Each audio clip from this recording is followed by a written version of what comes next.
Je vais afficher mes charts habituels pour faire la mini revue de marché, puisque ce soir, le but va être de profiter de notre invité que l'on a la chance d'avoir 1 à 2 fois par an, en gros, pour ce qu'on appelle des masterclass. Et d'ailleurs, je crois que celle qu'on avait faite entre 2021 et 2022, il y en avait 1 ou 2 qui avaient été vues 250 000 fois sur YouTube. Je crois que d'ailleurs, c'est ma vidéo la plus vue de la chaîne.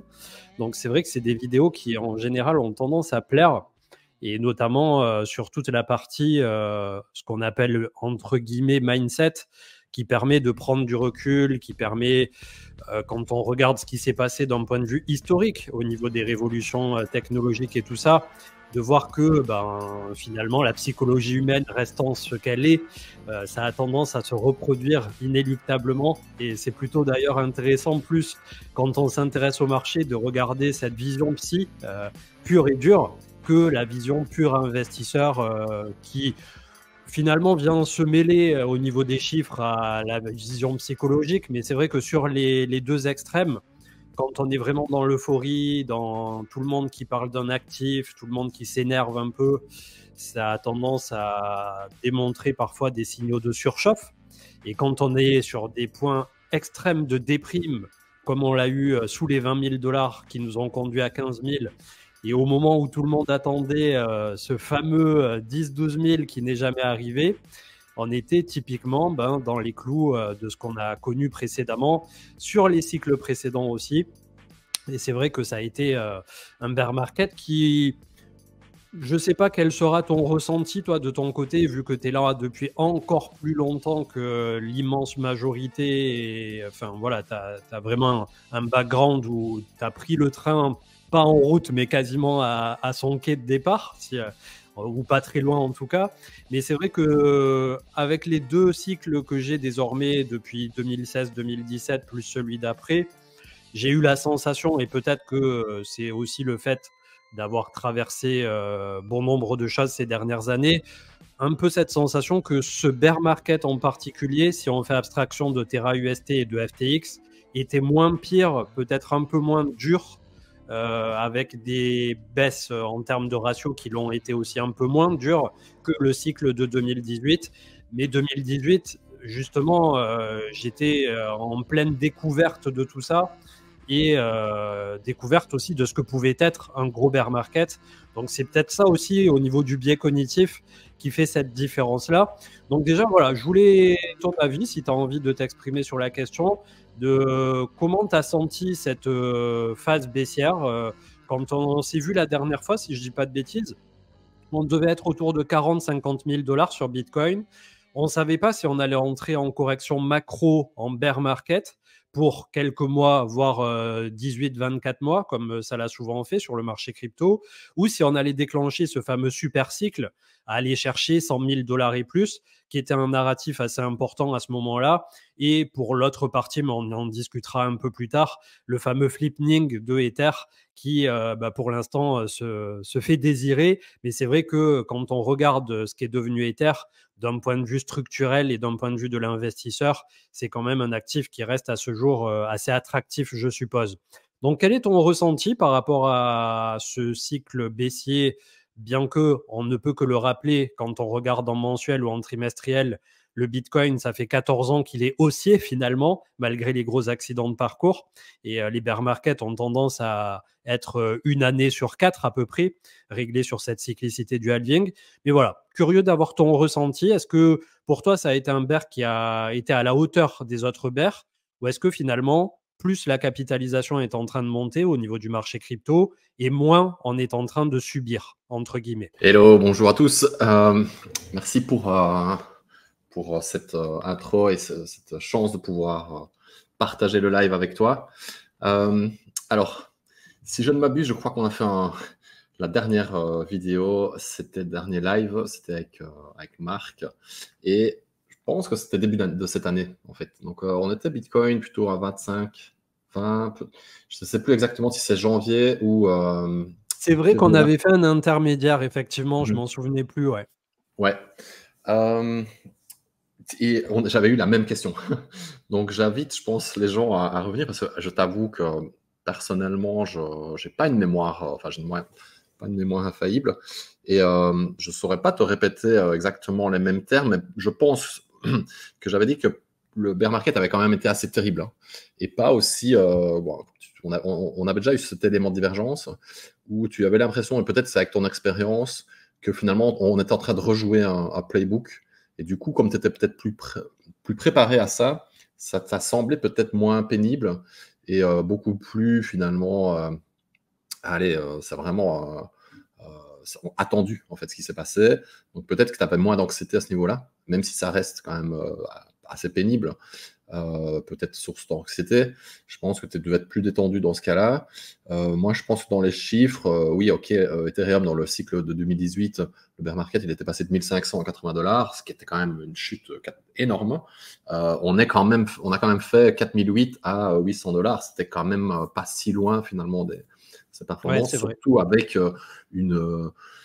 un milieu d'année 2022 où en 11 semaines, d'ailleurs on le voit sur ton graphique là, 11 semaines rouges, en l'occurrence elles sont grises, où on perdait 75% sur Ethereum. Donc c'était vraiment, dans ce cas-là, ça a été vraiment, donc c'était en mai, toute cette période-là, ça c'était quand même, je pense, du jamais vu dans les autres bear markets, ou du moins c'était d'une rare violence, d'autant plus que la narrative était ça c'est institutionnalisé, les marchés sont plus matures, la volatilité maintenant va se limiter par des professionnels, parce qu'en général, une volatilité est occasionnée dans des marchés naissants où il y a des acteurs peut-être moins professionnels. Et là, dans ce cadre-là, finalement, on a complètement été à l'opposé de la narrative qui était en cours et on avait explosé la volatilité. Donc ça restait quand même un bear market quand même très très fort, très dur. Pour cette Bitcoin, il a subi les mêmes drawdowns, je pense. Donc finalement, elle n'était pas si différente des autres, voire même assez brutale. Hein. Je crois que c'était finalement quand même ma conclusion et que je trouve qu'on était un peu myope sur ce qui venait de se passer.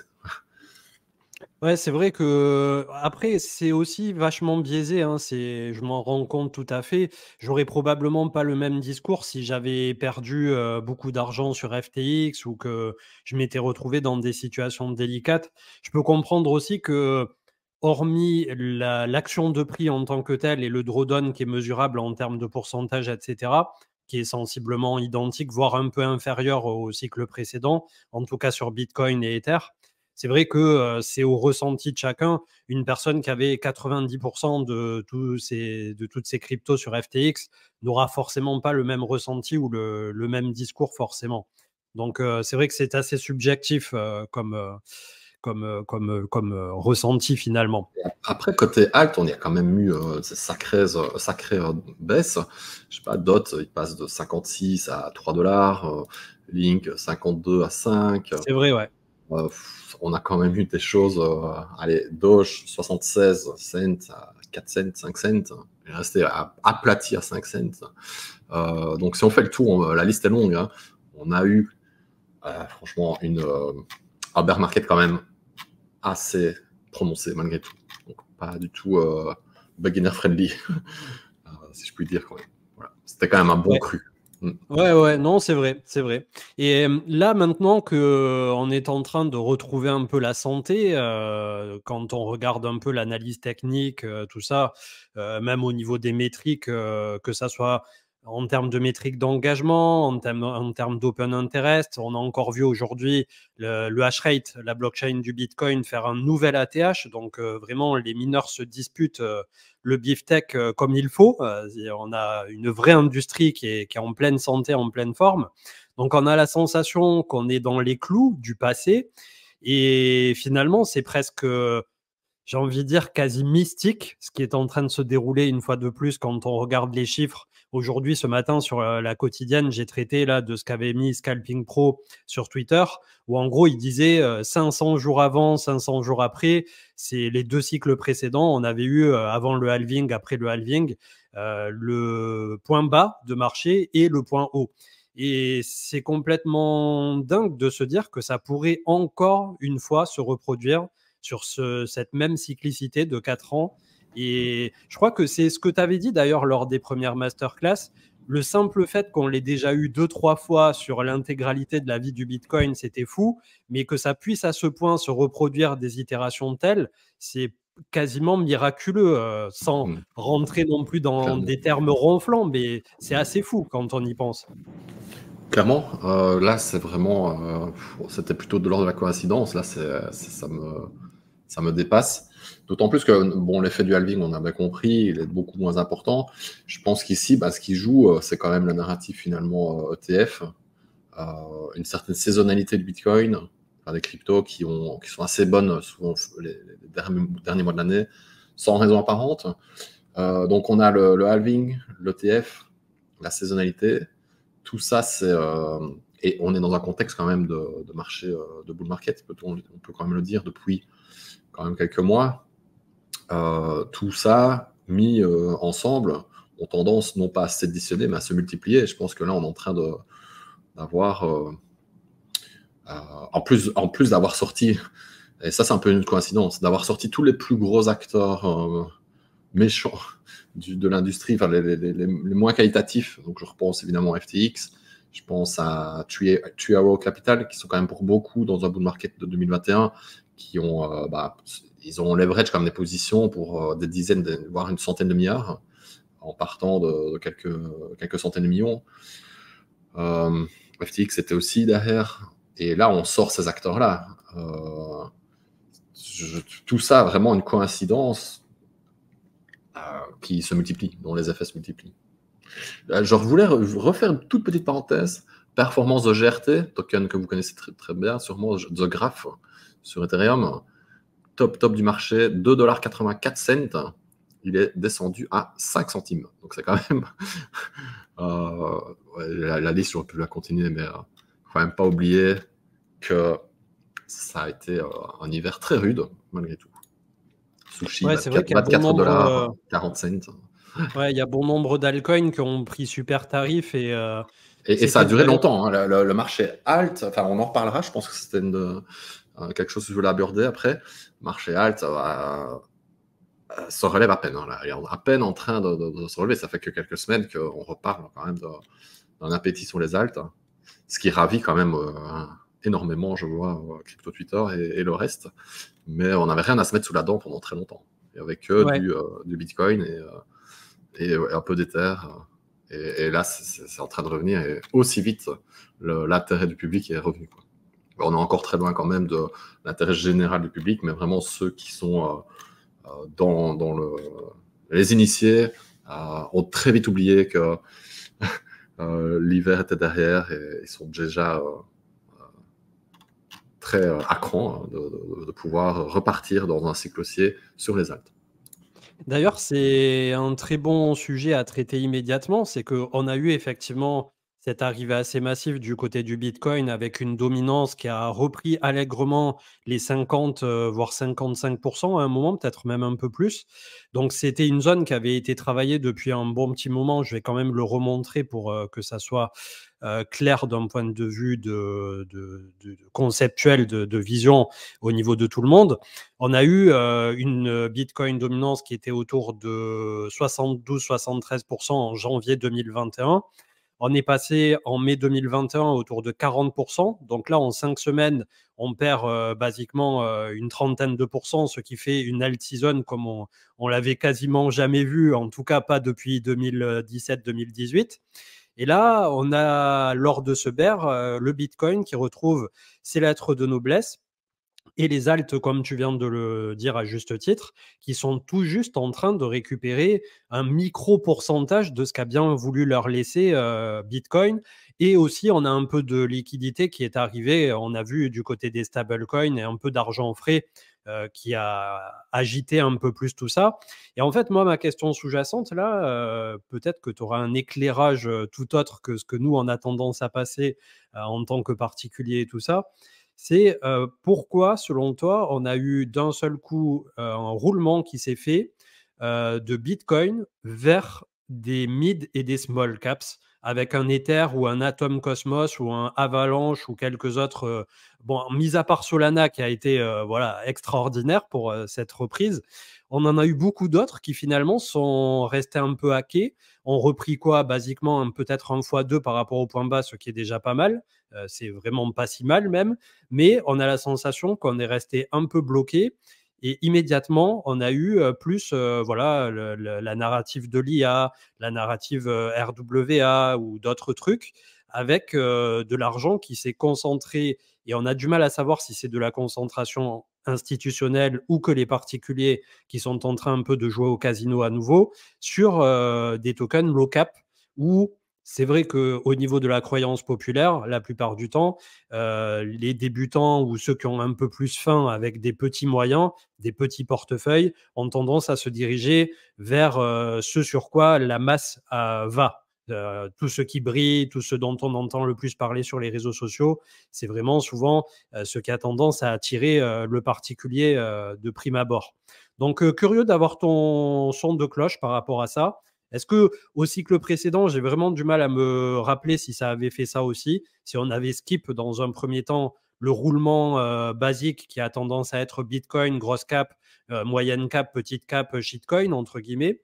Là, on a fait un peu un saut pour l'instant et ça laisse aussi se poser pas mal de questions de ceux qui sont à fond sur Ether et qui, ça sera le sujet encore d'après, commencent à se poser la question assez sérieuse de si Ether n'aurait pas un peu de plomb dans l'aile depuis le passage en Proof of Stake et ne pourrait pas à terme, sur quelques années de plus, se faire supplanter. Est-ce que Ether plus tard pourra se faire remplacer même ou dépasser? Ça sera encore un sujet pour après, mais voilà, pour recentrer un peu le truc, quel est ton avis par rapport à ce roulement Bitcoin quasi shitcoin qui s'est fait en direct? Yes, alors quand c'est comme ça, j'aime bien me mettre moi dans la perspective altcoin. Donc je regarde plutôt un graphe inversé de Bitcoin dominance qui est plutôt total 3 divisé par Bitcoin.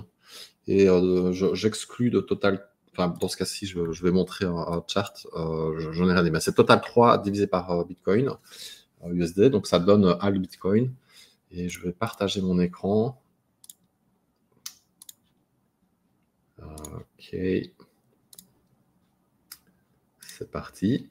Yes. Alors, tu me dis si c'est bon, je l'ai. si c'est visible. Ok. Ouais, impeccable. Ok. Donc je vais pas commenter ce qu'il y a avant. Je vais plutôt me concentrer sur vraiment 2020-2021. On est d'accord, c'était un bull market crypto et que vraiment les alts. Donc là, c'est en fait quand on divise, hein, donc total 3, qui est un indice top alt 125 divisé par le prix de Bitcoin, on a finalement le marché alt versus le Bitcoin en force relative. Donc c'est vraiment coté en Bitcoin. Et on voit qu'il y avait eu à partir du moment où le Bitcoin avait percé son ATH, ça avait fait pression sur les alts, elles étaient devenues faibles. Mais une fois qu'il avait passé son ATH, c'était parti boulette en roquette à la hausse. Et ce qui me concerne beaucoup plus ici, en fait, à partir de mai 21, on peut estimer que c'est vraiment le top total. Hein. Vraiment, il y a eu un top après en novembre sur les cryptos, mais vraiment le pic Dogecoin, etc., ça s'est passé en mai 2021. Et après, en fait, les alts versus Bitcoin, ça a été un range. D'accord ? Ça a fluctué. Il y avait des opportunités, il y avait des effets de pendule. Bon, aussi ceux qui pouvaient l'exploiter, tant mieux. Mais à partir d'un moment, une fois qu'on a eu le début du bear market, donc le bear market crypto, il a commencé fin 2021, fin 2021. Le marché alt s'est quand même maintenu versus Bitcoin. Donc, il a baissé avec Bitcoin, avec certaines fluctuations. Mais à partir de 2023, on peut voir que même s'il a chatouillé des plus hauts en fin 2022, dès que le Bitcoin a repris de la force, vraiment le marché alt, lui, a périclité, vraiment. Et il y avait un haut en 2021, un bas en 2021, et depuis fin 2022, dès qu'il y a eu le réveil du Bitcoin, les alts n'ont eu aucune force. Donc ils sont baissés ici, une impulsion à la baisse, consolidation en ISO, cassure, impulsion, consolidation ici. Et à partir d'avril, vraiment, là, c'était vraiment très très faible, avril 2023.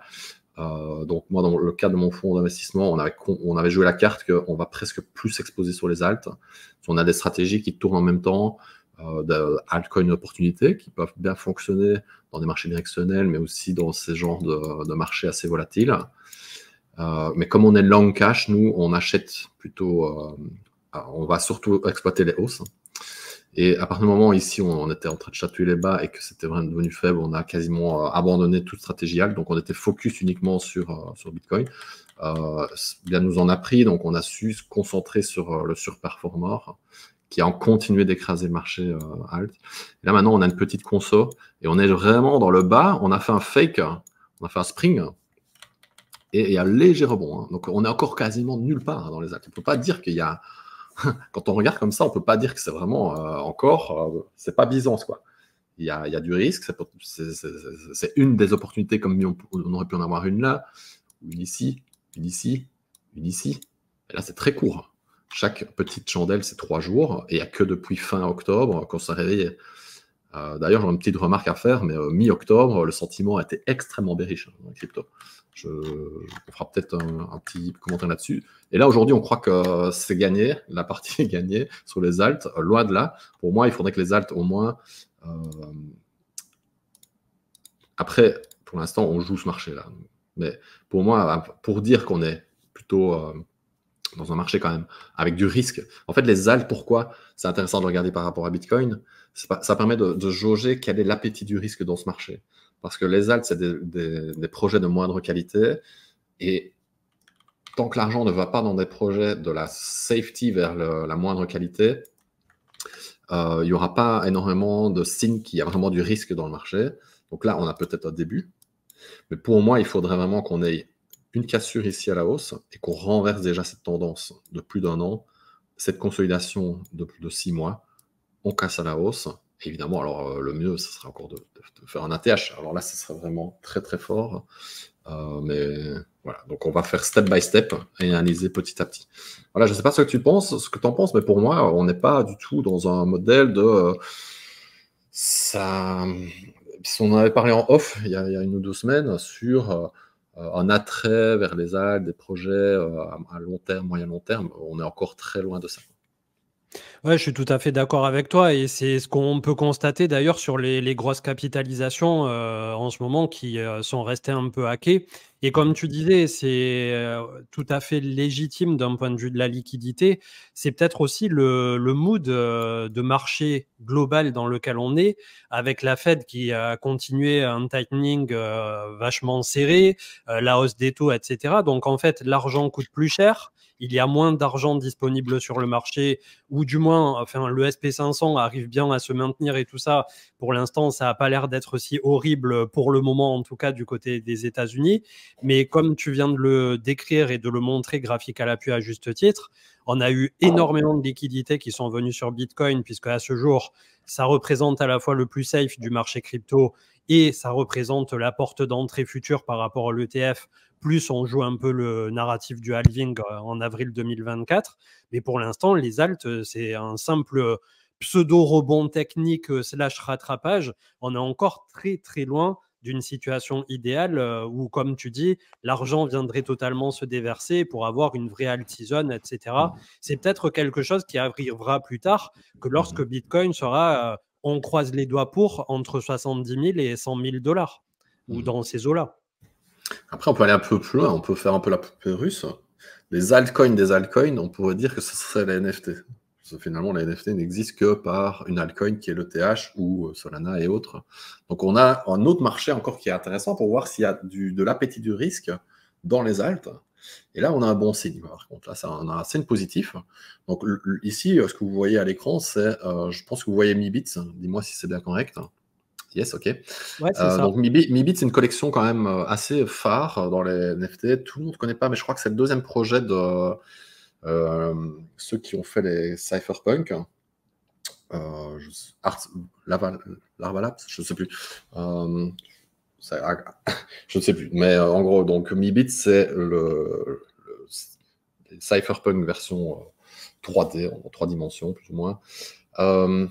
Projet phare qui versus, donc là on a un prix, hein, le prix des Mibits en ligne bleue versus ETH. Donc pareil, force relative par rapport à Ether. Je ne regarde pas la valeur en dollars, je regarde vraiment est-ce qu'une altcoin dans l'altcoin surperf l'ETH. Dans ce cadre-ci, on a eu, et vous pouvez bien voir hein, sur mon... Ça, c'est primordial, on en a déjà fait. Hein. Je vous invite à aller voir les autres masterclass, S1, S2, S3, S4. C'est la gravité dans les marchés. C'est une loi, on pourra en rediscuter, mais on ne sait pas y échapper. Voilà. Je vais revenir sur le Mibit. Ici, voilà. Voilà le graphe que j'ai posté, ça c'était en juillet 2023. On peut voir qu'on avait un appétit très fort pour les Mibits en 2021, dans une S2, uptrend. Et puis après, ça a consolidé en fait pendant 20 mois. Avec ici en bas, on a un RSI 30 sur un RSI 30 et on est en 3D, je pense. C'est pas marqué. Je crois que c'est du 3D en général. Donc on a un RSI 30. Et à partir du moment où le RSI 30 passe en dessous de 50, ça veut dire vraiment que la tendance haussière est écorchée. Et on l'a eu pendant le range. Et à ce moment-là, on pouvait se dire que ça devenait possiblement ça n'allait pas repartir à la hausse et qu'il fallait peut-être se prémunir d'un risque downside à la baisse. Et puis finalement, ça a vraiment craqué à partir d'où. Et alors là, ça, pareil, périclité. Et puis finalement, on a cassé pour faire du S4. S4, c'est vraiment la baisse brutale, directionnelle. On casse le support, c'est parti. On passe de 2.4 à 1 en l'espace de 3 mois. Finalement, quasiment en effaçant tous les gains qui ont été faits pendant 2 années précédentes. Ensuite, on peut voir que j'avais fait une légère update mi-octobre, enfin début novembre, où là, je me dis, OK, j'ai repris le même chart. J'ai analysé comment ça se passait finalement dans le secteur NFT et je vois que la S4, elle a continué légèrement, elle a continué de baisser. Puis finalement, on a eu un léger, première fois qu'on avait un peu de force. On pouvait se dire qu'on nous aurait peut-être consolidé à cet endroit-là. Et finalement, comme ça a très bien repris sur les alts il y a 2-3 semaines maintenant, on peut voir que finalement, première fois qu'on a vraiment une cassure à la hausse en 2 ans. Voilà. Donc ça, c'est encore une force d'aller voir graphiquement sans trop se préoccuper de tout ce qui se dit. Je crois qu'il faut être techno-fondamentaliste, il faut connaître ses fondamentaux, mais la technicité, couplée à la technicité, va vous garantir, je pense, de vous en sortir, de survivre et peut-être faire même des très bonnes décisions. Au plus on survit, au plus on va répéter la chance de faire des très bonnes décisions. Pourquoi c'est une bonne nouvelle? C'est la première fois qu'on voit une hausse en 2 ans dans un secteur très à risque dans les alts. Donc déjà, ça c'est quand même aussi assez positif. Et c'est la première fois qu'on voit ça. Et on ne le voyait pas dans les autres rebonds que j'avais montré à l'écran sur le précédent graphe. Je traçais avec le marqueur rouge. Ici, on a une concordance quand même d'un retour peut-être de risque. Après, c'est peut-être... c'est pas... Ça s'est passé, ça ne veut pas dire que ça va continuer. On va voir. Ça va peut-être juste faire un rebond pour repartir à la baisse, etc. Ça, c'est une éventualité quand même qu'on a toujours gardé en tête. Mais là, c'est la première fois qu'on a un signe positif quand même dans un secteur majeur que sont les NFT. D'ailleurs, à ce sujet, on a aussi eu un réveil en simultané de tout ce qui est metaverse, gaming, etc. Alors que ça faisait des trimestres, pour ne pas dire 2 ans, que ça prenait complètement l'eau. Et à la façon d'ailleurs de la DeFi Layer 1 qui a été en bear market avant le reste du marché, tout ce qui a été metaverse, Web3, NFT, ça a sérieusement pris la sauce sur ce bear market. Yes, donc ça a pris la sauce. En effet, le marché alt a été très très faible, on l'a vu à l'écran. Quand Bitcoin a gagné quelques dizaines de pourcents, il en perdait autant versus Bitcoin, donc au final, il est resté très plat. Donc je vais repartager, en fait, c'est très simple. On va aller juste voir Total 3 maintenant en valorisation versus dollar. Attendez, je repartage l'écran. Voilà. Donc, on voit les fameux stages que je montrais précédemment. On a le fameux stage 2.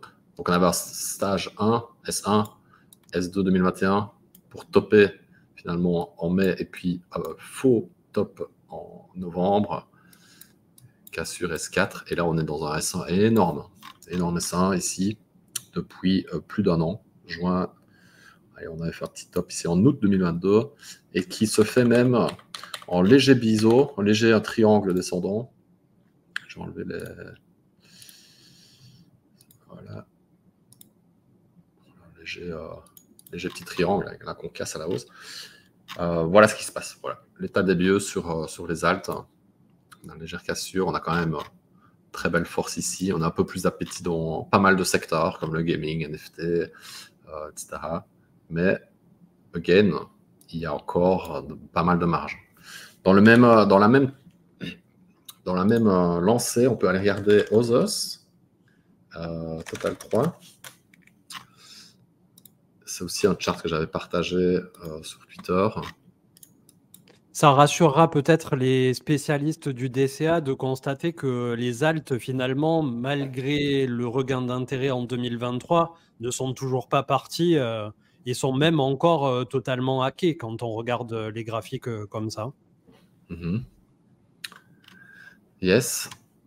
Voilà, ici on a une certaine... en fait, là, on regarde quoi? Others, c'est vraiment des faibles capitalisations, les small caps versus Total 3 qui est les large caps. Et là, pareil, toujours la même logique. On va chercher, si on met du risque dans des petits projets, small caps, petites coins, c'est-à-dire qu'on est satisfait de ses positions sur les grosses cryptos et qu'on va aller chercher encore de l'alpha ailleurs. Et donc, petit à petit, finalement, le marché cherche ce marché-là va commencer à surperformer finalement le large cap. C'est ce qui s'est passé pendant le bull market précédent, qui est ici encadré, où finalement, ça s'est vraiment parti full rage à partir de 2020. Et là, c'était la bulle DeFi. Il y avait un step back. Et puis après, on avait revécu finalement le top crypto, bear market. Et là, petit à petit, en fait, à travers les radars, cet été, sans vraiment que des gens en parlent, cet été, on refait un peu une cassure comme ici. Et on repartait à la hausse petit à petit, tout doucement, de juin à octobre. Et là, maintenant, on est en train de revivre une cassure ici, peut-être, qui avait lancé la bulle DeFi. Est-ce que ici, ce ne sera pas finalement les ETF qui pourraient lancer une bulle, ou du moins un gros bull market sur finalement les small? En tout cas, c'est aussi un bon signe. Voilà, ça reste un très bon signe de ce côté-là. Ça commence à prendre forme. Là, on ne peut quand même pas dire le contraire. Et alors, évidemment, ce qui s'est passé sur Bitcoin, donc cassure ce mois-ci, très net. Et je veux revenir sur quand même ce point-là. J'ai fait tout à l'heure. Mi-octobre, on était quand même dans... je vais préférer ceci. Et ça a été un travail assez laborieux autour de 25 000 d'ailleurs. Hein. Ça a pris beaucoup de temps. Hein. Parce qu'on avait eu un très bel été. Ouais, pareil, 25 000. On avait eu un bel été. Et puis alors, vraiment, à down, on a eu un flash crash. C'était un flash crash à 10%. C'était une des plus grosses mauvaises journées de Bitcoin. Je crois que c'est dans le top 10 des journées. Boum, qui arrête la fête l'été, qui a écrasé le prix avec un fake annonce ETF. On était revenu à la baisse, revenu à la baisse. Et là, vraiment, on a eu un sentiment quand même très, très mauvais, très, très faible. J'ai discuté, moi, avec des connaissances, des amis dans les cryptos. Beaucoup commençaient à changer de carrière, d'opinion sur les cryptos. Le sentiment a été extrêmement bearish. Je trouve qu'il a été plus bearish là que lors du bear market, lors des bottoms de bear market qu'on a eu en 2022. Donc, récemment, le sentiment était infâme. Il était très, très mauvais, très, très faible. Et finalement, c'est reparti à la hausse, comme de par hasard, ce qui est très assez logique. Et donc, cette cassure ici, mi-octobre, fin octobre, et encore continuation, ça, évidemment, ça donne, ça confirme qu'on n'était pas fou et que à partir du moment où on avait cassé ici, avec une hausse aussi pareille, qui était une première fois qu'on avait une si belle hausse ici, pour moi, on était en bull market. Je pense qu'on en avait discuté lors de la précédente vidéo. On posait la question. Pour moi, c'était bull market. et ça confirme. Voilà, ça confirme simplement. Voilà, ça confirme le scénario. Donc, on a pas mal d'indices là qui s'additionnent. On fait les détectives et on veut donc, pas de jinx. Si on part du principe que désormais on est dans les prémices justement d'un cycle haussier ou dans le début d'un futur cycle haussier, et qu'on se réfère un peu aux dates dont on a parlé tout à l'heure, ou du moins à la cyclicité qu'on a pu observer jusqu'à présent, avec un cycle qui pourrait se dérouler entre mi-2024 à mi-2025 approximativement, puisque comme d'habitude, on n'a pas de boule de cristal. Et là, sur cette itération en particulier, on a aussi cette approbation de TF Spot qui pourrait complètement changer la donne. Une fois que ces vannes vont venir à s'ouvrir, ça peut tout aussi bien être un sell the news si on a eu un prix qui est beaucoup monté en amont, mais ça peut être aussi une libération de pas mal de cash, et en particulier sur Bitcoin. D'ailleurs, ça me permettra ensuite de faire le pont vers Ether, dont il y a eu aussi les dépôts de TF Spot récents. Mais c'est vrai que là, par rapport à l'action de prix, je pense que n'importe qui fait du chartisme désormais est d'accord pour dire que voilà, on a renversé la polarité et que les dips qui se présenteront en cours de route, si toutefois il y a des dips suffisamment importants pour être intéressants, seront probablement des opportunités voilà, pour continuer de rentrer. Après, la question, c'est comment ça peut se matérialiser en termes de timing. Est-ce que ça va se faire avant le halving, après le halving? C'est beaucoup de questionnements à court terme, en tout cas. Yes. Moi, j'étais en train de réfléchir pour rebondir. Ceux qui me suivent sur Twitter savent très bien que je donne beaucoup d'importance à ce fameux RSI ici en bas de l'écran. Je vais montrer que sur l'écran précédent, je l'ai légèrement modifié. Je vais expliquer pourquoi. C'est le fameux RSI 30 en 3D. Et je me focus sur le level 50. Et en fait, ça correspond à une citation de Warren Buffett. Il dit, l'investissement, en l'occurrence, lui, il ne parle pas de trading, mais moi, je vais l'étendre au trading. L'investissement est très simple, mais ça ne veut pas dire que c'est facile. Je pense pareil, évidemment. Le trading, pour moi, est très simple, ça ne veut pas dire que c'est facile. Et d'ailleurs, après, on va rebondir. Il va falloir qu'on parle un petit peu d'une petite présa que je voulais faire. Et on finira un petit peu de ce côté point marché, parce que une fois n'est pas coutume, préparer un petit truc. Mais je reviens donc à cela. Je pense qu'à partir du moment où on arrive, et ce sera l'objet donc après de la petite présentation des billets humains, je vais présenter plein d'expériences qui vont vous faire questionner sur comment réagit l'esprit et l'humain, en fait. Voilà, comment réagit l'esprit de l'humain. Si on arrive à avoir confiance dans un système et à l'appliquer, ce qui est très dur, parce qu'on va toujours douter, il y a des peurs, etc. On veut retravailler ses indicateurs. Je vois que tu as changé tes indicateurs, je vois que on est constamment en quête, mais à partir du moment où on arrive à avoir confiance finalement de ce qu'on fait, ou que sais-je, je ne sais pas comment matérialiser ça, mais le trading peut devenir très simple, mais c'est très difficile de faire un trading simple. Et dans ce cadre-ci, on voit que l'indice RSI 3D nous fait sortir en début décembre 2021. Alors, il nous fait sortir dans une chandelle dégueulasse.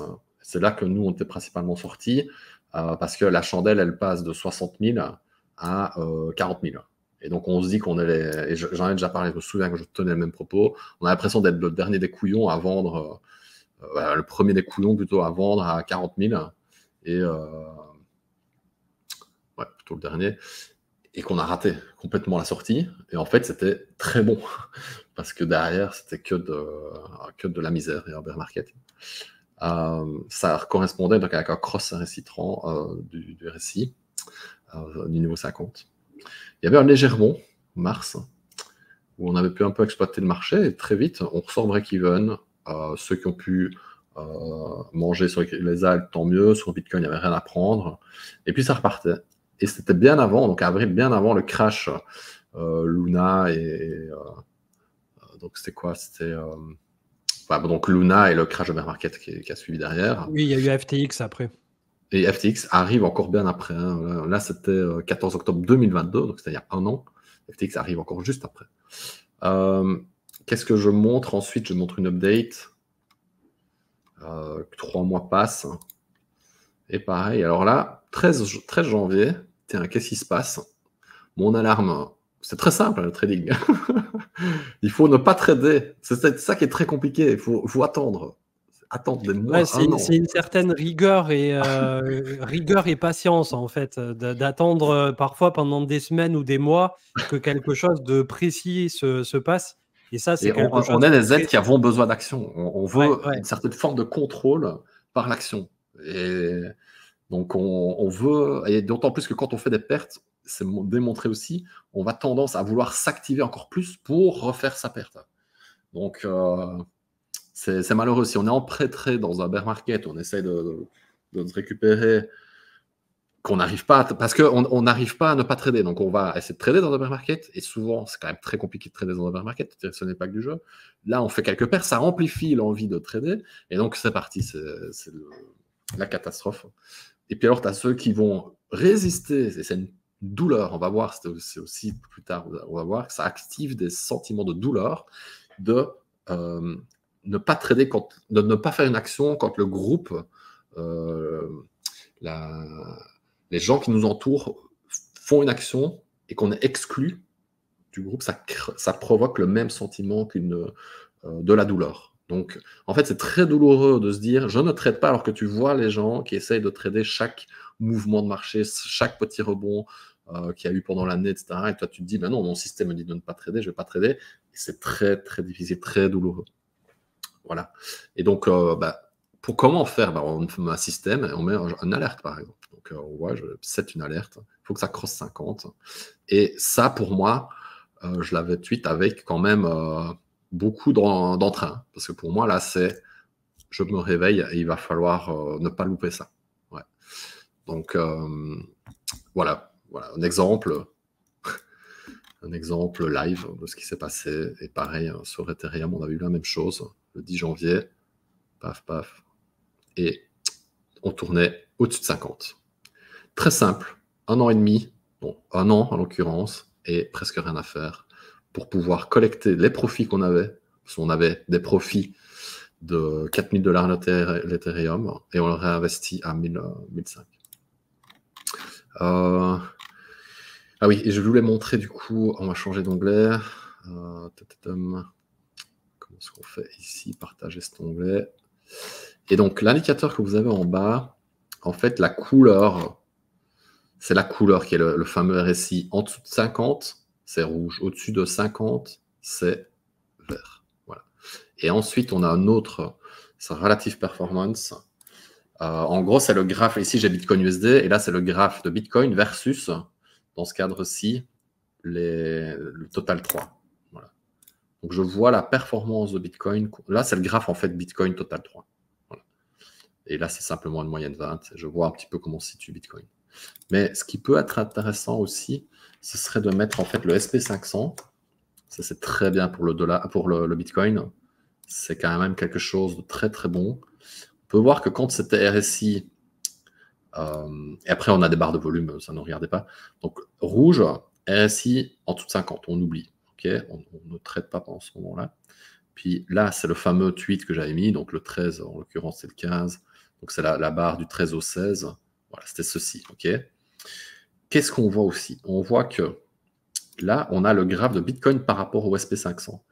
Donc, en gros, on a le leader crypto, Bitcoin, les talons versus les indices actions. Et on va regarder comment se comporte le Bitcoin par rapport à ça. Et on voit qu'en même temps, ça crosse. Et alors, ne me demandez pas pourquoi, mais c'est une MA30, moyenne 20. C'est à parfaite. Très bonne moyenne de ce graphe Bitcoin SP500. Et on avait un cross RSI et cross du Bitcoin qui surperforme le SP500. Donc à ce moment-là, on peut considérer que l'argent, non seulement déjà techniquement, on valide pas mal de choses, on valide en plus de ça, ici on avait une consolidation quand même, post-crash FTX. Là, on avait un fake, mais il était dans la zone rouge, on n'avait pas besoin de le trader. Là, on a une concordance de S4, consolidation, breakdown, S4 continue, consolidation. Ah, c'est break-up. Donc là, on est en train de renverser une conso. OK. Plus surperformance Bitcoin, RSI qui passe au-dessus, qui nous réveille. Et on peut considérer du coup que comme le Bitcoin sera plus performant que les marchés actions, il va y avoir de l'argent qui va venir dans le Bitcoin par lui-même. Donc ça s'auto-entretient. C'est un très très bon, très très bonne manière de trader. Système très simple. Good luck les gars. On va voir, et ce sera l'objet de la démonstration juste après. Je peux vous donner n'importe quel système qui sont garantis pour faire de l'argent. Vous ne saurez peut-être pas les maintenir et on va expliquer pourquoi. En tout cas, c'est super intéressant et ça démontre aussi que sur des grands time frames, ben, effectivement, il faut être patient. Et bon, c'est une approche aussi qui est un peu différente de celle que nous, on a tendance à défendre sur la chaîne, puisque je sais que toi, tu vas choisir finalement de rentrer en mode de sniper, bon endroit, bon moment, au moment où justement tu as ce genre de déclencheur.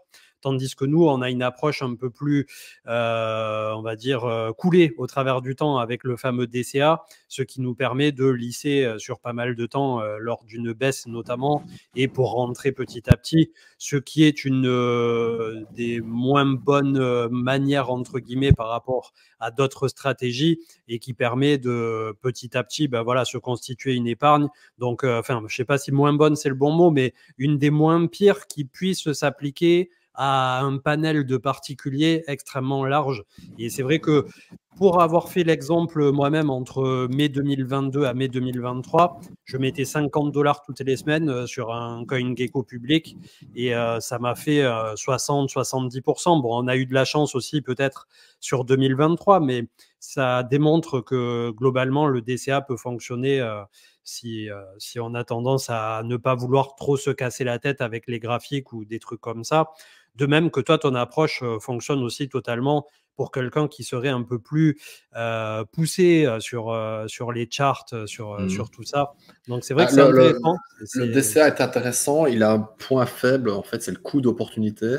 Et DCA dans un marché qui ne va pas bouger, en fait, et ça peut parfois... C'est un peu le gros risque que j'observe quand même, monitor quand même très souvent sur les cryptos, c'est qu'on ne soit pas bloqué dans un marché qui va range pendant 5 ans, 6 ans, 8 ans. Ça, c'est pas impossible, ça arrive. C'est arrivé sur des indices tech, comme le semi-conducteur, je crois que j'en ai parlé abondamment. Ça, c'est un peu le point faible du DCA, parce que tu as un coup d'opportunité, tu pourrais te reprendre toutes tes billes et aller sniper ailleurs, en fait. Hein. Donc ça, c'est un peu Alors évidemment, chacun n'est pas trader, etc. Donc, ce n'est pas, je ne dis pas que c'est mauvais, je dis que c'est un angle mort.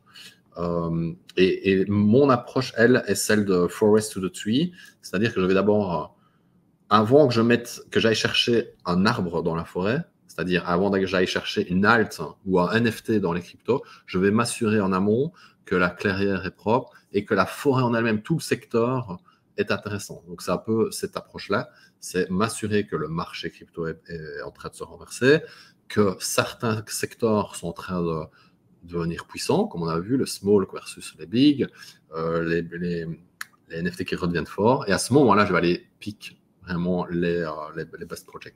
Donc ça, clairement, c'est une autre approche, j'en conviens, c'est peut-être plus fastidieux, moins fastidieux, parce que je peux aussi démontrer que ça l'est moins. Voilà. Le DCA, c'est très bien. Ne devenez pas trader du jour au lendemain et faites du DCA, c'est bien. Sachez juste que le risque que vous prenez, c'est un coût d'opportunité, c'est d'investir dans un secteur qui va peut-être pendant plusieurs années finalement ne pas bouger, et vous aurez peut-être fait mieux de mettre cet argent ailleurs. Ouais, puis là, le risque suprême du DCA, c'est que, comme on le disait tout à l'heure, on a la chance d'avoir cette cyclicité qui s'est déroulée jusqu'à présent, de 4 ans à peu près sur le BTC, de 4 ans en 4 ans, rythmé par le halving et rythmé par, grossièrement, quand on regarde les bougies annuelles, 3 années de vert, 1 année de rouge, 3 années de vert, ainsi de suite.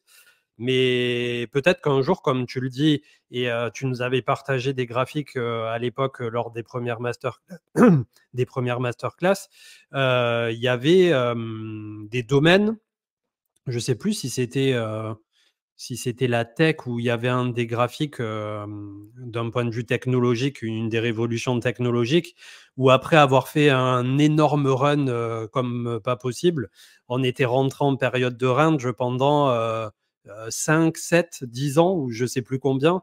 Et là, c'est sûr que si tu fais un DCA sur un truc où tu restes bloqué dans un range pendant 5 à 10 ans, ben, ça va devenir très vite très compliqué psychologiquement à tenir.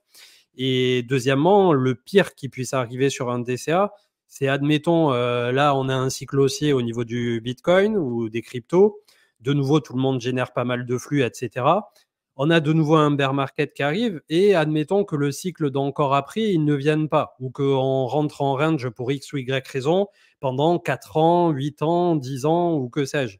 Et c'est là où ça devient très compliqué de se dire que effectivement, le DCA peut ne pas convenir dans un marché qui soit est arrivé à maturité, soit peut être un marché qui se désengage avec un actif qui ne fait plus du tout ce qu'il a fait auparavant. Donc c'est vrai que c'est un gros Après, il y a pari. toujours des belles surprises qui peuvent arriver, mais dans un marché en range, on peut voir qu'il y a quand même de certaines volatilités. C'est un premier point. Et puis, si on est intéressé, si on est curieux, on peut aussi commencer à découvrir des moyens de faire du rendement avec son DCA, qui est inerte, mais qui va faire un peu de rendement. Ça la DeFi, par exemple. Ça peut être aussi la découverte de projets et de très fructueux. Voilà. Donc ça, c'est aussi un peu l'approche quand même aussi de la chaîne. C'est quand même de te faire comprendre ce qui se passe et d'assouvir cette curiosité. Ouais, tout à fait.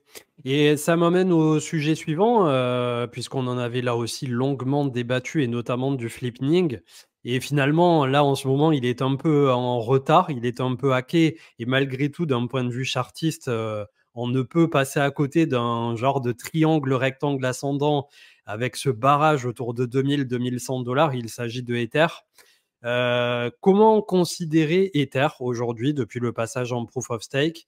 Est-ce qu'il a perdu un peu de sa superbe ou est-ce qu'à contrario, il est en train de nous livrer exactement le même scénar qu'au cycle précédent où pendant très longtemps, il a été presque boudé, en tout cas en apparence, et derrière, il était quand même passé de 80 $ à quasi 5000. Donc, je ne pense pas que ce coup-ci, on fasse le même type de multiplicateur, bien que je suppose que ça ferait plaisir à beaucoup de monde. Mais c'est vrai que on se pose pas mal de questions par rapport à Ether en tant que sous-jacent et en tant que ce qu'il est devenu depuis ce changement qui était complètement dingue. Et aussi de se dire, est-ce que Ether, et là peut-être que ça va être un truc beaucoup plus profond aussi qu'on va un peu traiter un peu plus en profondeur, est-ce que Ether, de par l'avance et le fait qu'il ait été là en premier, est suffisamment désormais avancé pour ne pas se faire rattraper ou dépasser plus tard, sous un horizon de temps de quelques années supplémentaires, par un outsider. Je ne sais pas ce que tu en penses. Mm-hmm. Clairement, Ether, c'est clairement une déception sur le côté fondamental. Et ça montre une fois de plus qu'on a beau venir avec des explications intelligentes, des intuitions, des analyses, tout ce qui va seulement trancher, arbitrer sera quand même le marché. Et bon, pour ça, je suis très à l'aise avec ça. C'est que j'ai beau être expert, whatever, ce sera jamais finalement mes conclusions et mes thèses d'investissement qui me guident. Bon. Donc nous, je reste réaliste par rapport à ça.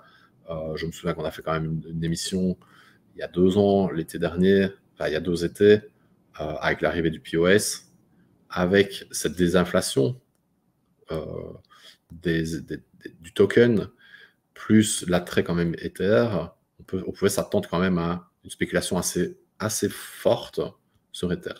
Le fait est que le merge est apparu, restons factuels, je vais montrer, pendant le bear market quand même crypto. C'était le 7 septembre 2022. Même si en phase relative contre le Bitcoin, il est venu chatouiller des tops, c'est tout. Il n'a pas été beaucoup plus loin. Ça s'inscrit dans un secteur, je vais essayer de partager, dans un secteur altcoin qu'on en a pu le voir, le total 3 Bitcoin, qui est vraiment très faible. Et il est encore très faible aujourd'hui. Il est encore très très faible. Il y a des très bons signes, mais il est encore sur ses plus bas. Donc voilà Ether versus le Bitcoin. Passer en weekly. C'est un graphe qu'on a déjà vu à de nombreuses reprises. Et on avait anticipé un renversement sur mon Twitter. On a déjà discuté aussi sur la chaîne. Et donc on avait eu un bear market versus Bitcoin range. thèse sortir, on repartait à la hausse. Et maintenant, on est ici. Et on a une fameuse consolidation.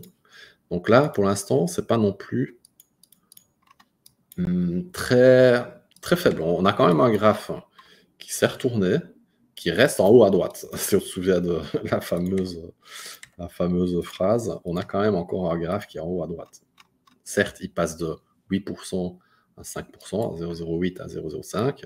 On est quand même toujours ici. Là maintenant, depuis, donc je répète quand même, là c'était le merge. On est quand même dans un bear market crypto depuis le merge. On avait quand même une belle réaction en anticipation. Ça n'a pas été beaucoup plus loin. Ça aurait été difficile de voir que le deuxième actif crypto parte dans un bull market comment dire, de primates, et alors que le Bitcoin est en train de s'écrouler. Il faut quand même rester réaliste. Les investisseurs n'ont pas été chercher plus de risques. Trader, la smart money n'a pas voulu mettre beaucoup plus de risques dans ce secteur. Et ils ont été jusqu'au max où ils pouvaient aller. Et c'est vrai qu'ils ont sell la news. Finalement, la news a été vendue.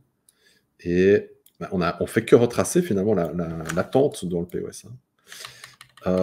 Donc, premier point, bear market crypto, bear market altcoin, Ether est une altcoin. Et là, on a une réaction aujourd'hui. On a une réaction. Il sera très intéressant de voir si maintenant les alts reviennent. Il y a quand même de fortes probabilités que Ether finalement perce. Et je vais montrer maintenant un autre chart, Ether USD, comparé à Bitcoin USD. Bitcoin USD, donc là, on imagine, on se souvient de triangle. Pour l'instant, Ether, il est encore dans son triangle. Et Bitcoin, il l'a déjà percé. Ether, lui, est toujours avec le top de avril 23 qui correspond ensuite de août 22. Regardez, on est dans comme si... Ouais, c'est ça. Donc comme si Ether, il est plutôt dans ce triangle-là, en fait. Ether, il est dans ce triangle-là. On oublie ça. Il est toujours dans ce fameux triangle ici. Donc on se doute bien qu'à un moment donné, et là, on est en train d'aligner quand même pas mal de choses. On est en train d'aligner marché alt qui se renverse, le marché others, les small caps qui sont quand même furieusement orientés à la hausse. On voit qu'il y a des secteurs annonciateurs comme les métaverses, les tokens SEN, mais on n'a pas regardé, mais on pourra regarder, mais il y a eu les NFT. On a l'ETF Ethereum qui s'annonce, et là, on n'a encore rien délivré. Et à partir du moment où on aura peut-être cette fameuse cassure, si ça correspond sur un renversement ici, alors là, on a quand même de l'espace pour faire revoir quand même Ether. Donc, Ether est sur un fil. Il n'est pas non plus catastrophique, ce graphique. Il est long et fastidieux, c'est clair. Il est logique parce qu'on était en bear market, crypto. Et là, maintenant, on a quand même quelque chose qui se joue. Par rapport au cycle baissier précédent, d'ailleurs, il a fait un bear market en range au lieu de faire un bear market en dégringolade. Hein. C'est plutôt bien maintenu. Hein. Ouais, exact. Donc ce bear market, vraiment le bear market crypto, c'est là, il a fait ceci. Et le bear market précédent, on était en janvier ici. Okay. Et là, le bear market précédent, il a fait ça. Donc là, on a clairement quelque chose en range versus directionnel. Donc voilà, moi, restons factuels. Le graphe n'est pas en phase terminale, hein, loin de là. Loin de là. Et ça s'annonce très très bien. Par rapport à la seconde partie, est-ce que tu as un avis dessus ou après on passera également à ce que tu avais préparé d'un point de vue de tout ce qui est biais comportemental, etc. Est-ce que y a une possibilité? Après, il y a toujours une possibilité, tu vas me dire, mais quand on regarde d'un point de vue historique, si on compare à Internet ou si on compare à d'autres révolutions technologiques et notamment des technologies disruptives, comme ils aiment bien les appeler, chose qui pourrait être le cas pour la blockchain, effectivement. Est-ce que on pourrait avoir un outsider qui vient chercher, qui vient marcher sur les plates-bandes d'un leader qui est déjà bien assis et qui, à ce jour, quand on regarde factuellement les métriques, que ça soit en termes de développeurs, en termes de TVL, en termes de projets qui construisent dessus, Ethereum a pris beaucoup trop d'avance et beaucoup trop de gravité comme un trou noir pour pouvoir être dépassé par quoi que ce soit. Il faudrait peut-être qu'il y ait un projet qui soit et à la fois à ce point révolutionnaire et facile de pouvoir tout téléporter d'autres blockchains vers ce nouveau projet pour peut-être à un horizon de temps de 5 ans de plus, commencer à faire quelque chose. Mais personnellement, après, peut-être que toi, tu auras un avis qui est tout autre. Je pense que ça sera très difficile, même pour des blockchains qui sont exceptionnelles, avec beaucoup de TPS, avec beaucoup de vélocité, peu de coûts, etc., de venir marcher sur les plates-bandes de Ethereum. Je ne sais pas ce Ouais, que tu en penses. bah, donc pareil, tout ce qui va être fonda, c'est assez orthogonal au tokenomics et au prix qui s'échange du token. Il y a des très bons projets qui ont des tokens tellement dilués qui n'ont jamais pris. Il y a des projets qui n'ont aucun sens, mais avec une tokenomètre très claire, genre Dogecoin, pour ne pas le citer. Non, moi je dirais plutôt, si on avait déjà un petit peu ce débat avant, show me the money. Voilà, c'est un très bon indicateur. Quelle blockchain génère génère des revenus pour les stakers, les miners, whatever. Show me the money. Quels sont les fees? Point. Ça veut dire que les gens sont prêts à mettre de l'argent pour utiliser ce produit ou cette blockchain. C'est un très bon indicateur. Tout le reste. Prenons l'exemple Solana. Il avait plus de développeurs à $200 que quand il était à $15 il y a 3 mois. Et pourtant, ben voilà, s'il fallait se fier aux développeurs, finalement, c'était jamais qu'un indicateur conséquent, la conséquence de la cause qui était finalement le prix. Donc très difficile de trouver des explications qui vont donner des indices sur l'évolution du prix. Je reste assez externe à tout ça. Pour moi, ce sera... Et on va en parler, c'est ça qui est bien, et j'ai un très bon exemple après. Il faut simplifier. Simplifions, les gars. Et c'est une très bonne transition, peut-être. Ouais, tout à ça fait. fait déjà 1 heure, et je pense qu'après, moi, j'en ai, à mon avis, pour une bonne heure après. Donc, je ne sais pas comment tu veux le faire. Est-ce que tu veux qu'on fasse peut-être ça la semaine prochaine? Ouais, je sais pas, comment tu vois ça? C'est toi en fonction. Je veux pas t'accaparer trop de temps et je sais que Mhm. toi, de ton côté, c'est plus tard que nous sur voilà, la partie Europe. Donc, comme tu veux, si tu veux le faire en 2 parties ou si tu te sens de le faire maintenant, c'est à ta convenance. Alors, je te propose un truc, je vais teaser avec ce que je voulais dire, ok? Une expérience qui est très amusante. Et moi, je propose de faire ça la semaine prochaine. Yes. Là, je vais avoir des invités qui arrivent dans une demi-heure. Donc, ce sera un petit peu compliqué, en effet, de partir sur une deuxième heure. Et ce qui serait cool aussi que la semaine prochaine, c'est qu'il y ait peut-être, on soit 3 ou 4 pour pouvoir un petit peu débattre des expériences.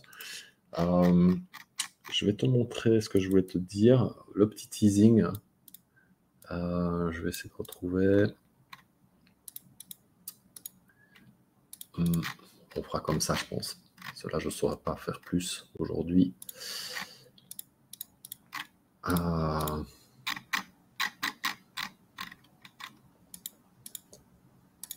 Attends. Si tu veux, tu peux juste un peu meubler. Je vais juste retrouver mon Ouais, pas de slide. souci. Bah, si dans le chat, vous avez des questions en particulier ou des choses qu'on a traitées ce soir ou des questions enfin voilà, subsidiaires, Yes, n'hésitez partons pas. sur un Q&A et on Ouais, fera donc une suite la semaine prochaine. Ok. ça marche. Je suis en train de rechercher quand même ce que je voulais montrer. Et semaine pro, oui, on devrait être avec le retour de Marc et Manu. On sera 4 du coup. Voilà. Alors, j'ai fait de manière très artisanale. J'ai regroupé. En fait, donc c'est slide 37. Voilà. Donc, je tire ça d'un livre que j'ai lu, un de mes livres préférés, que j'ai lu cette année. Ça s'appelle The Little Book of Behavioral Investing. Comme le nom l'indique, c'est des petits livres. Il y a toute une petite collection là-dessus. Ils sont très pertinents. C'est le livre qui est fait par James Montier. Je pense que c'est quand même la base de tout. Voilà. Parce que ne pas comprendre, en fait, et c'était mon propos tout à l'heure, on peut avoir le meilleur outil, le meilleur couteau qui coupe, la meilleure mitraillette pouvez le nommer ce que vous voulez. Si vous ne comprenez pas qui est derrière, ça ne sert à rien, je pense. Si on ne comprend pas qui tient ça, en l'occurrence un humain, qui est une évolution d'un primate, c'est difficile de s'en sortir, je pense, sur les marchés. Mais pour que ce soit trading ou investissement. D'autant plus que c'est une pratique où il y a d'autres humains. Alors, si on n'arrive pas à comprendre, à savoir ces billets, connaître ces billets, c'est à mon avis très compliqué de s'en sortir. Ouais, la connaissance de soi-même et l'acceptation de ses biais, ça fait partie intégrante vraiment du cheminement et qui permet à certains de grandir plus vite qu'une immense majorité et d'autres qui resteront complètement bloqués là-dedans. Ça c'est bien vrai, quoi. Et donc, dans ce livre-là, j'ai mis pas mal de petits signets chaque fois parce que en fait, c'est sourcé avec beaucoup d'études de psychologie, etc. Et j'ai quasiment ressorti toutes les petites expériences qu'il y a dedans, toutes les qui ont été faites. Et je les ai mises ici dans un PowerPoint. Et donc, on va à la 37. Alors, je rassure, il y a plusieurs slides par expérience. Donc, digérer les infos. Voici une petite expérience qui a été faite. Pourquoi on parlait de ça? Pourquoi? Parce qu'on parlait des informations. Grosso modo, le point que tu me demandais, c'est quand on parle d'un projet, sur base d'informations, je serai en capacité de donner peut-être un avis qui sera pertinent ou tranché. D'accord? Il faut partir du principe que, et moi je suis parti en te donnant une réponse, show me the money, donne-moi une info et je te donnerai un avis. Tu vois? On part du principe de l'illusion qu'au plus on a d'avis, au plus on pourra être pertinent. Exemple, c'était une expérience où on a anonymisé 4 voitures. Elles sont présentées sous forme de tableau d'information des participants. Une des 4 voitures est clairement meilleure que les autres. Okay? Dans le cas où 4 informations par voiture sont données, 60% des participants arrivent à trouver la meilleure voiture. Okay? Donc, il y a 4 caractéristiques par voiture. Je ne sais pas ce que ça pouvait être. On ne donne pas ça, mais dans ce cas-là, 60 participants arrivent à trouver la meilleure voiture. Maintenant, dans le cas, et tu vas essayer de deviner, dans le cas où on donne maintenant 12 informations par voiture, combien de pourcents de participants arrivent à trouver la meilleure voiture? Déjà, première question, est-ce que tu penses que les participants vont plus facile ou plus difficile à trouver laquelle des 4 voitures anonymisées est la meilleure? Moi, je pense que plus on a d'informations et plus ça va être difficile. Donc, le pourcentage de personnes qui trouvent la meilleure doit descendre drastiquement d'un ratio de entre x4, enfin, divisé par 4 à peut-être même 5, 6, enfin, quelque chose dans ces eaux-là. Ça serait pas étonnant d'avoir un 10-15%. Si tu mets des primates qui balancent des fléchettes, ils vont trouver 25%.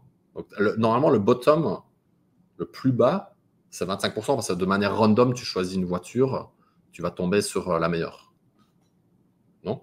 Donc, on ne peut pas dire que ça peut être divisé par 5, parce que là, on aurait 12% des participants qui arrivent à trouver la voiture. Tu comprends? Ouais. Ok. Déjà, oui, c'était très orienté, donc tu t'es dit que c'était moi, mais il y a moins terre à débattre, se dire, si on sort complètement du contexte de tout ce que j'ai raconté avant, on pourrait dire que 80% des participants arrivent à trouver la même voiture. Sache que, qu'est-ce qui se passe? 20% des participants arrivent à trouver la meilleure voiture, soit pire que de l'aléatoire. En fait, en ayant donné plus d'informations, ils ont arrivé à avoir des expériences où les participants donnaient moins bien que l'aléatoire. Voilà, c'est une parmi les autres expériences. C'était le petit teasing. On se donnera rendez-vous la semaine prochaine pour en discuter. Il y a encore pas mal de petits trucs vraiment aussi mind-blowing. Mais c'est tout pour aujourd'hui. On va passer au Q&A. Ouais, c'est top. Et c'est vrai que les biais comme ça, c'est assez omniprésent. D'ailleurs, dans le chat, ils en parlaient. Il y avait une vidéo là qui est sortie avec Fabien Olicard, si je dis pas de bêtises, et Asher, qui ont discuté des principaux biais sur la chaîne YouTube de Asher. Donc, c'est clair que c'est tout à fait des choses qui, nous, en tant qu'investisseurs, il faut absolument, si ce n'est de travailler dessus, en avoir au moins conscience pour systématiquement prendre un peu de recul quand on fait X ou Y décision d'investissement pour pas faire n'importe quoi. Et c'est vrai que ça peut nous permettre de temps en temps de pas tilter et de pas faire de bêtises qui sont des bêtises d'ego, des bêtises de confirmation, des bêtises de voilà, toutes les bêtises que nous fait faire finalement notre propre cerveau. Est-ce que tu as des questions-réponses? Ouais, il y a une question indiscrète. Je pense pas que tu voudras y répondre, mais combien tu gères de fortune, entre guillemets, d'assets under management? Yes. Directement et indirectement. Donc, je suis asset manager. Je gère directement mes clients. Et indirectement, je suis aussi le gestionnaire de fonds d'autres fonds. Donc, je propose mes services pour d'autres fonds. Directement, indirectement, on a géré jusqu'à plus de 100 millions. Ça, c'était au top du bull market. Aujourd'hui, on tourne autour de 30 millions. Et ça va augmenter. Là, on est assez chaud patate. On est parmi les meilleurs performeurs mondiaux. On est survivant. Il y a le cimetière, beaucoup de mes concurrents ont mis clé sous la porte. On fait une bonne promotion marketing. Vous pouvez aller voir mon Twitter. Je vous invite à aller voir. On va lancer un fonds d'investissement fully régulé au Luxembourg, vraiment un hedge fund luxembourgeois. Et maintenant, on est en spotlight, prêt à collecter finalement tout le travail qui a été fait précédemment et durant le bear market. Voilà. Donc, on vise maintenant à redépasser ce qu'on avait fait en 2021. Yes. Et je tiens à préciser qu'on n'a pas perdu 100 à 30 millions. J'ai perdu des contrats avec des fonds avec d'autres prestataires dont je n'étais pas garant du risque, mais eux qui ont pris trop de risques durant le bear market et qui ont malheureusement coupé les contrats avec nous. Et voilà.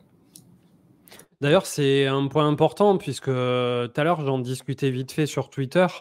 Il y a beaucoup de tweetos, et une fois de plus, c'est pas pour viser qui que ce soit, ou enfin voilà, je rentre jamais dans ce genre de délire de mon côté, mais qui mettent des petites performances court terme, qui mettent des screens quand il y a un leverage qui passe, etc., où on voit des fois 20, fois 50 longues avec la centaine ou milliers de pourcents qui viennent de passer.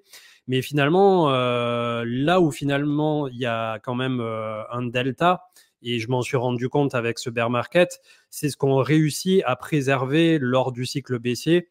Et c'est là où, pour ma part, et sans vouloir me vanter ou quoi que ce soit, parce que je communique quasiment jamais sur mes performances ou mon portefeuille ou la taille de mon e-wallet, pour parler poliment, c'est vrai que j'ai réussi à préserver 75-80% de tout mon capital crypto sur ce bear market. Ce qui fait qu'à peine on a ressorti la tête de l'eau en janvier 2023, j'étais déjà au premier trimestre 2023 sur quasi wallet ATH et ça n'a pas mis longtemps à revenir chercher mes points hauts du cycle haussier précédent. Donc c'est vrai que c'est aussi quelque chose à prendre en considération quand on a des discours sur les réseaux sociaux ou quand il y a des personnes que vous suivez, etc. Pareil, de toujours prendre ce recul nécessaire, de voir ceux qui vont agiter un peu un foulard pour exciter la foule avec des gros chiffres. Mais le plus important, c'est ce que vous arrivez à préserver derrière, et notamment dans des phases baissières comme ça qui peuvent s'éterniser. Et d'ailleurs, c'est un truc que je voulais dire tout à l'heure, ça me revient maintenant. Mes plus mauvais moves au cours du bear market, ça a été justement de ne pas suivre ce que tu mettais là en avant tout à l'heure avec des graphiques, d'attendre suffisamment, d'être extrêmement patient. Il y a forcément un moment où sur 18 mois de bear market, au bout d'un moment, tu en as marre, tu as beaucoup en stablecoin, ça a beaucoup baissé déjà, il commence à avoir des bons moins 90, moins 95. Tu re-rentres petit à petit et malheureusement, si tu rentres trop tôt du côté des altcoins, et c'est là où finalement le DCA se prête pas si mal, eh bien, même en passant de moins 90 à moins 95, puis moins 98 ou des choses comme ça, tu repères de nouveau des dizaines et des dizaines et des dizaines de pourcents. Et c'est là où j'ai pas fait une énorme erreur, mais il y a certains tokens où j'ai repris une accumulation un peu trop tôt finalement. Et ça a été ma seule erreur, puisque après, globalement, on s'en est pas trop mal sorti. On a esquivé sur l'anti-TCM global FTX, et ça, je ne peux que m'en féliciter aujourd'hui. Et pareil, c'est pas pour dire ceux qui en ont parlé ou des choses comme ça. Et Terra UST, On a essayé d'être proactif auprès de toute la communauté et on a été pas mal décrié au moment où on l'a fait. Et malgré tout, le message est passé et j'espère qu'on a réussi à sauver quelques personnes de ce fameux rendement de 20% de Terra UST qui était extraordinaire, mais qui a causé la perte de pas mal de monde. Donc, globalement, si je pouvais résumer, j'espère que tout le monde arrive à sortir la tête de l'eau. Je sais qu'il y a des personnes qui étaient sur FTX+, qui s'étaient pris Terra, qui ont remis les gants, qui ont serré les dents lors de ce bear market et qui enfin arrivent à peu près à l'équilibre de ce qu'ils avaient mis au départ. Donc, ils sont ni en gain ni en perte, mais ils sont revenus à un certain équilibre. Et rien que le fait d'être revenu à un équilibre, si vous avez traversé des périodes où vous avez perdu beaucoup, ça, je pense que pour la majorité, ça veut dire déjà que vous êtes bien câblé pour pouvoir plus tard gagner sur le marché crypto. Et c'est le type de profil qui est intéressant de féliciter et de mettre en avant, je pense, plutôt que ceux qui agitent systématiquement des petits mouchoirs sur les réseaux pour se faire mousser un peu. Mais voilà, c'est encore un autre débat. Yes, l'aspect moutonnier est très néfaste. Hein. À un moment donné, c'est bien de s'entourer de mentors ou de gens qui peuvent être inspirants et qui peuvent t'apprendre des choses. Mais je vais vous le démontrer la semaine prochaine. L'aspect du groupe moutonnier est très néfaste parce que ça va nous mener. Enfin, vous allez voir, ce sera encore mind blow. Et je voulais aussi dire que à un moment donné, si on veut avoir une performance, il faut devenir independent thinker. Il faut vraiment réfléchir par soi-même. Et si quelque chose d'aussi... moi, ça me traverse... Enfin, je veux dire, ça me fait rien du tout de voir que quelqu'un a fait une super perf sur un trade. Voilà. Je sais que on n'y arrive pas par nature aussi vite. Hein, parce qu'il y a beaucoup de sentiments aussi qui peuvent entrer, la jalousie, l'impatience, etc. Il y a beaucoup de choses qui peuvent entrer en jeu. L'attrait à l'argent, le côté greedy, cupide. Mais voir quelqu'un, moi, qui fait une perf, et je vais vous montrer pourquoi. Ça me fait rien du tout. Je vais vous montrer un exemple numéraire. Je vais repartager mon écran. Une calculette. Ok. L'an dernier, en fait, ici, il faut regarder, c'est pas combien il a gagné, c'est bien, il a fait un x10 sur machin. Déjà, on ne sait pas, vous avez déjà expliqué, mais moi, je peux faire n'importe qui peut faire un x10 sur un millième de son capital et il fait une super performance. Mais ça veut dire qu'il est levier 1.001. Voilà, en fait, ce qui est important, c'est comment tu gères ton levier ou pas. Nous, on a fait le pari dans mon fonds d'investissement de ne pas prendre de levier.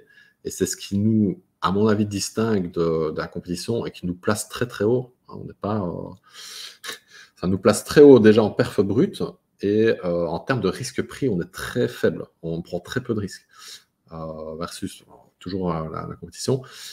Pas besoin de levier en fait. Et je vais vous montrer pourquoi. Déjà, enfin, le levier, nous, on pourrait l'utiliser, ou je le fais de manière perso, pour... en fait, mon fonds d'investissement gère aussi l'argent de sa propre entité. Ça, c'est pas compté dans l'AUM que j'ai dit. C'est une propre trading firm. Donc, en fait, ma société peut déjà fonctionner simplement sur ses profits de trading. Bon, on a ouvert notre infra à d'autres. On a des stratégies avec levier dedans, et si je dois en faire pour mon compte personnel, je vais le faire sur des comptes qui ne sont pas toujours inclus dans cette gestion. Ils sont utilisés très rarement. Vous avez déjà vu que moi, je vais rentrer dans le marché à un moment donné, juste quand j'ai une petite alerte, et après, je vais activer des stratégies de prise de risque un peu plus importantes que dans des cas très, très aussi rares. Voilà. C'est très, très rare, c'est vraiment des entrées chirurgicales, et ce n'est pas une constance. On pense quand on arrive dans le trading que c'est normal de faire du levier, que ce soit à la hausse, à la baisse, long, short. Mais c'est en fait, en réalité, dans l'industrie professionnelle, c'est très rare de faire du levier, honnêtement. Voilà, je voulais quand même dire ça. Ici, je vais vous montrer un point. C'est très bien de regarder combien font les gens en gain, mais il faut regarder surtout combien ils font quand ils perdent. Et tu l'as évoqué, tu étais content d'avoir pu déjà mieux te positionner et avoir mieux réagi lors du cycle précédent, c'est le plus important. Donc, on a fait, nous, une année avec moins 22%. Donc, c'est-à-dire qu'on avait préservé le capital de 1 en 2021. Alors, on va regarder en fait la réalité de l'investisseur sur 2 ans. Voilà. OK. Donc, cette année, on ne fait que, pour l'instant, on est sur 45%, ce qui nous place quand même dans une performance above average. C'est pas incroyable, mais on connaît que, comme on est un fonds axé très momentum, en fait, on ne saura jamais choper le bottom. Il faut vraiment que de la force revienne dans le marché pour qu'on commence vraiment à s'activer, même si on a réussi à bien entrer très tôt en janvier. On a eu quand même une difficulté dans ce marché qui a fait 3 pas en avant, 2 pas en arrière, etc. Donc finalement, ça a été une année très difficile pour les gestionnaires actifs, pour tous les gestionnaires actifs. Et finalement, on fait quand même une performance décente. On est sur 45% aujourd'hui, alors que le Bitcoin fait plus de 100%. Mais je vais vous montrer quelque chose. Si maintenant on se place, là c'est assez myopique, on regarde que ce qui s'est passé depuis le début du bull market. Donc 45% pour nous versus 100%, ça c'est une chose. Mais maintenant, si on prend une réalité sur 2 ans, nous on a fait moins 22. Donc ce qui fait qu'un capital de 1, après un an, il se retrouve à 78 fois 1,45. Et donc en fait, on a 1,13. Okay, alors que le sous-jacent Bitcoin, il a perdu 67%. Donc il reste après un an, à partir de 1, tout début de l'année 2021, jusque fin 2020, qu'est-ce que je dis, tout début de l'année 2022 jusqu'à fin 2022, il a fait moins 67%, donc il lui reste 0,33. Et même s'il fait 100%, ou comme la personne qui fait du levier, etc., mais s'il a fait du même 500%, mais que sur ce qui lui reste, ça ne fait pas grand-chose. Donc en l'occurrence, on a fait plus de 100%, je crois on est 110. Pardon, c'était pas ça que je vais faire. C'est 0,33, on va faire x2.1. Ben, il n'est toujours qu'à, finalement, 70% du capital début 2022. Voilà, donc ça c'est important. Certes, la performance, elle semble incroyable, elle fait 100 et des pourcents, mais que sur un capital qui n'a pas été préservé. Et que nous, on a préservé le capital, je refais, 78 fois 1,45. Et on est, voilà, on est largement plus haut que ce qu'on j'avais déjà montré. Voilà. C'était ma petite démo. Toujours focus quand même sur le capital restant de ces gens qui font un énorme trade, parce que à prendre des risques ainsi, sachant que le leverage, normalement, c'est quand même pas hyper répandu, ils sont, en général, c'est les gens qui ont perdu énormément avant, quoi. Voilà.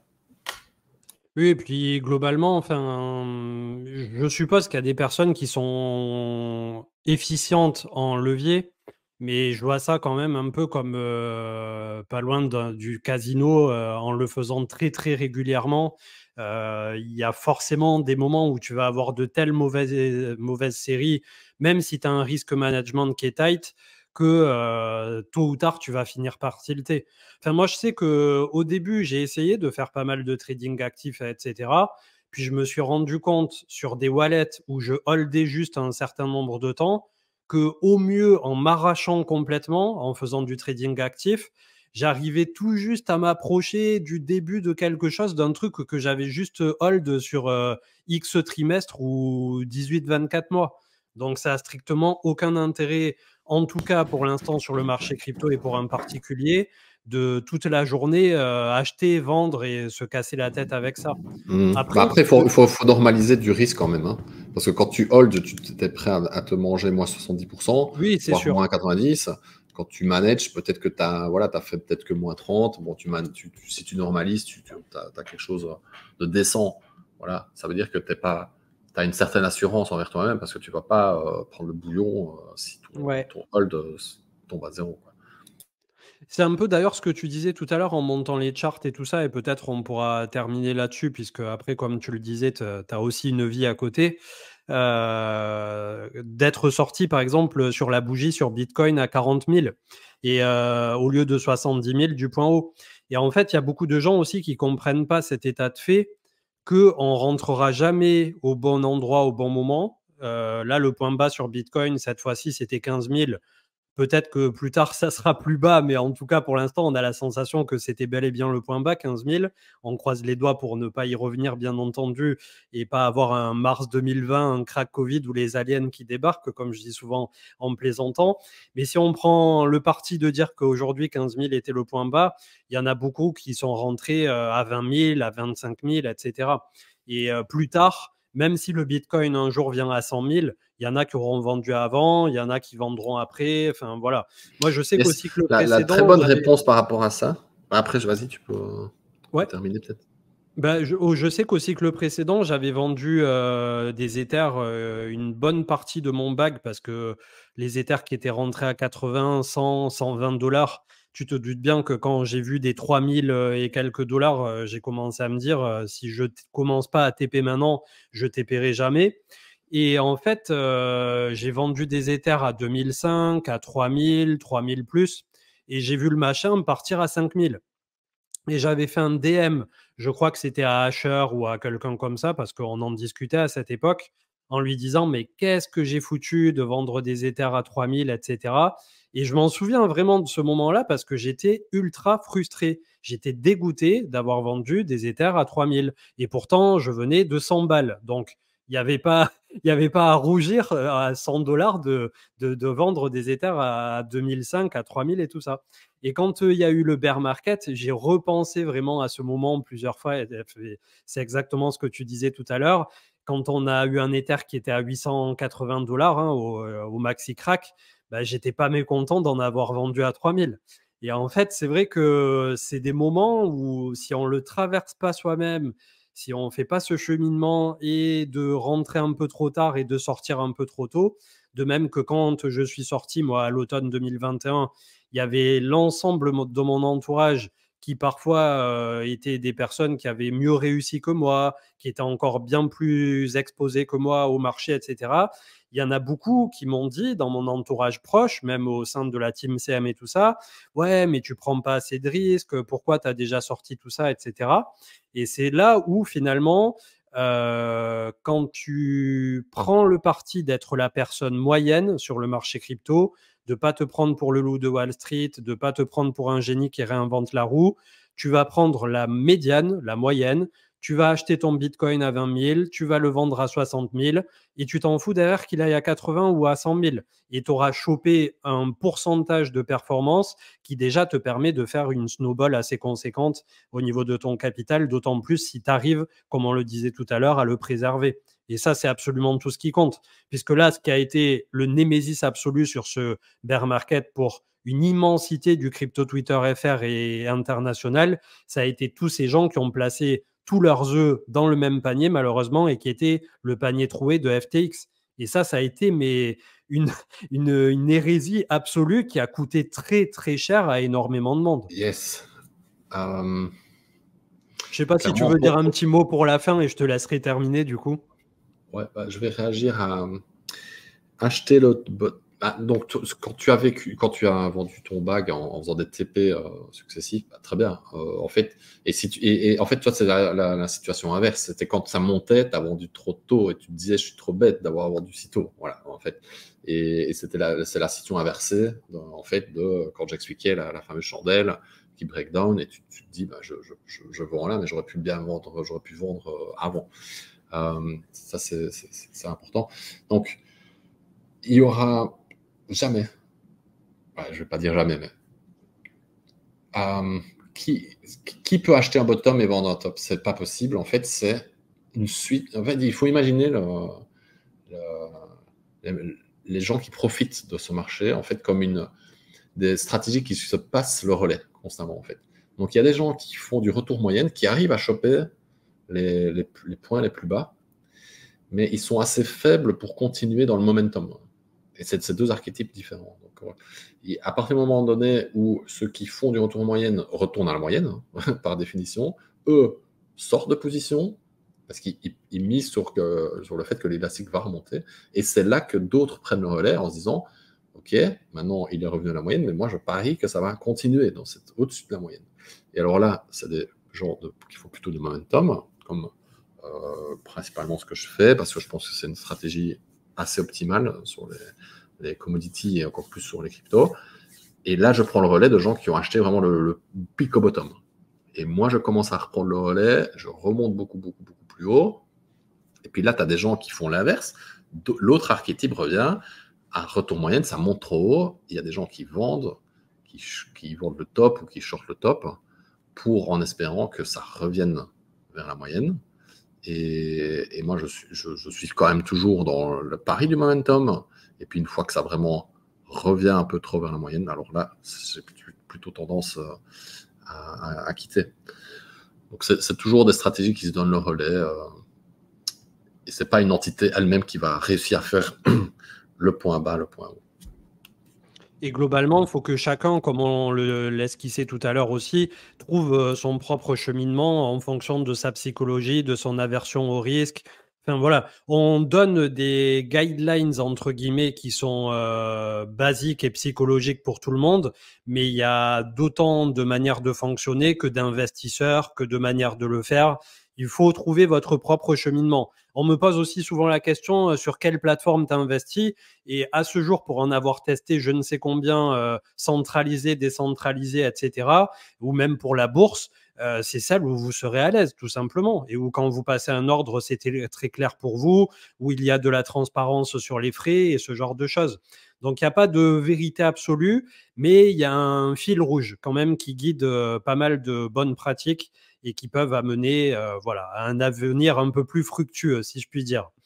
Je ne sais pas si tu avais un dernier mot à nous dire et je pense qu'on pourra clôturer autour de ça. Ça fait 1h35. Et du coup, rendez-vous est pris si tu es disponible pour lundi prochain pour se refaire 1 heure et demie ensemble avec tout ce que tu nous as préparé pour ce soir, mais qui aurait nécessité justement 1 heure de plus.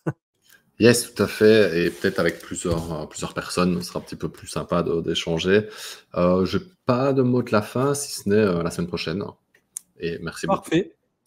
Super, je te remercie de nous avoir éclairé sur bon nombre de graphiques et on en retiendra finalement un momentum qui est plutôt positif en ce moment. C'est le bon mot. De même que on n'a pas traité de ce sujet en particulier, mais c'était un post que j'avais fait suivre sur Twitter qu'il vaut mieux toujours être très optimiste sur les marchés plutôt que l'inverse. Et je crois que c'est le pessimisme qui paraît intelligent, mais tandis que c'est l'optimiste à la fin qui en récolte le plus de gains. Et je pense qu'on pourra clôturer là-dessus avec mes remerciements d'avoir partagé le micro, c'était top. Et la semaine prochaine, donc la partie 2 pour tous ensemble plonger dans les méandres de la psychologie et de la psyché liée à l'investissement. Merci à tous d'avoir été là. Merci pour à ceux toi. qui veulent, ils peuvent déjà prendre de l'avance et lire le petit livre. Voilà. Comme ça, ils l'auront Clairement. pour la semaine prochaine. Faites vos devoirs, les gars. Merci à tous. Bonne soirée. Soyez des independent thinkers.